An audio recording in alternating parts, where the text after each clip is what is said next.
اور ہم نے انسان کو مٹی کے خلاصے سے پیدا کیا ہے، پھر اس کو ایک مضبوط اور محفوظ جگہ میں نطفہ بنا کر رکھا، پھر ہم نے نطفے کا لوتھڑا بنایا، پھر لوتھڑے کی بوٹی بنائی، پھر بوٹی کی ہڈیاں بنائیں، پھر ہڈیوں پر گوشت پوست چڑھایا، پھر اس کو نئی صورت میں بنا دیا۔ سو بڑا برکت والا ہے اللہ جو سب سے اچھا بنانے والا ہے۔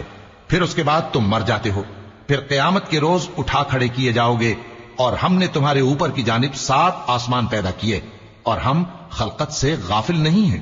اور ہم ہی نے آسمان سے ایک اندازے کے ساتھ پانی برسایا، پھر اس کو زمین میں ٹھہرا دیا، اور ہم اس کے نابود کر دینے پر بھی قادر ہیں۔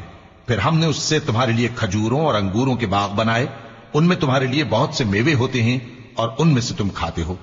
اور وہ درخت بھی ہم ہی نے پیدا کیا جو طور سینا کے دامن میں ہوتا ہے، یعنی زیتون کا درخت کہ کھانے کے لیے روغن اور سالن لیے ہوئے اگتا ہے۔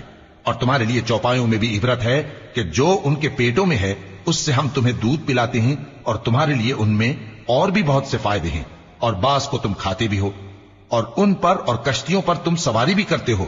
اور ہم نے نوح کو ان کی قوم کی طرف بھیجا تو انہوں نے ان سے کہا کہ اے قوم، اللہ ہی کی عبادت کرو، اس کے سوا تمہارا کوئی معبود نہیں، تو کیا تم ڈرتے نہیں؟